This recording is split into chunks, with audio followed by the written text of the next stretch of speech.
Aujourd'hui, nous allons signer le compromis de vente. C'est le contrat qui va vous lier entre le vendeur et l'acheteur.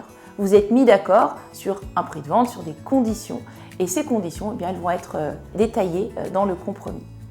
Aujourd'hui, monsieur le vendeur, vous allez vendre, monsieur l'acheteur, vous allez acheter, sous réserve évidemment que certaines conditions soient levées dans les prochaines semaines. C'est pour ça que vous ne pouvez pas repartir avec les clés aujourd'hui. On va attendre d'avoir levé différentes conditions suspensives. Par exemple, l'obtention d'un prêt si vous ne payez pas comptant, ou également des conditions spécifiques d'urbanisme. Pendant le compromis, on va lire ensemble l'intégralité du document dans lequel on va déjà vérifier vos identités, on va regarder en détail le descriptif du bien, également tous les travaux qu'il y a pu y avoir autour de ce bien, et puis on va donner à l'acquéreur l'intégralité des éléments qu'on aura déjà récupérés et qu'on va pouvoir annexer.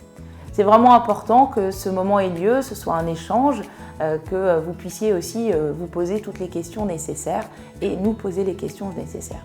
C'est un moment plutôt solennel, juridique, mais qui se fait toujours dans la bonne humeur dans notre agence. Quand on parle d'un bien en copropriété, on va également regarder en détail tout ce qui concerne l'aspect juridique, financier de la copropriété. Quelles sont les charges? Est-ce qu'il y a des travaux qui ont été votés? Comment ça va se passer s'il y a une assemblée générale qui est programmée entre aujourd'hui et la signature chez le notaire? On va également regarder ensemble le plan de financement, comment vous allez acheter ce bien. Est-ce que vous faites un prêt? Sur quelle durée? À quel taux? Quelles sont les conditions pour pouvoir bénéficier d'une condition suspensive d'obtention d'un prêt?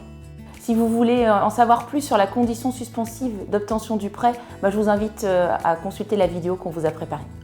Enfin, nous allons déterminer ensemble sous quel délai cette vente doit se réaliser. Est-ce que c'est une vente classique, en général un délai d'environ 3 mois, ou est-ce qu'il s'agit d'une vente longue? Ça peut être 4, 5, 6 mois, voire davantage, selon les accords entre vous. Pour finaliser cette vente, on se retrouvera chez le notaire. Une fois que le compromis sera signé, nous allons l'envoyer à vos notaires et faire le relais avec eux jusqu'à la signature définitive. On va vous informer à toutes les étapes. Il est vraiment primordial que de votre côté, vous nous transmettiez toutes les informations qui peuvent arriver pendant cette durée entre le compromis et la signature chez le notaire. Qu'il y ait un sinistre, qu'il y ait un changement dans votre situation professionnelle, matrimoniale, c'est vraiment important qu'on puisse avoir toutes les informations pour que la vente aille au bout et qu'on fasse le lien entre les notaires et l'autre partie. Avant d'aller chez le notaire, vous ferez une visite du bien avec les négociateurs qui se sont occupés de vous tout au long de votre parcours. Vous pourrez vérifier que le bien est conforme à ce qui était prévu et puis vous ferez également le relevé des compteurs. Après cette revisite, rendez-vous chez le notaire. Vous serez serein de pouvoir y aller. Nous, on sera à vos côtés, encore une fois, jusqu'au bout.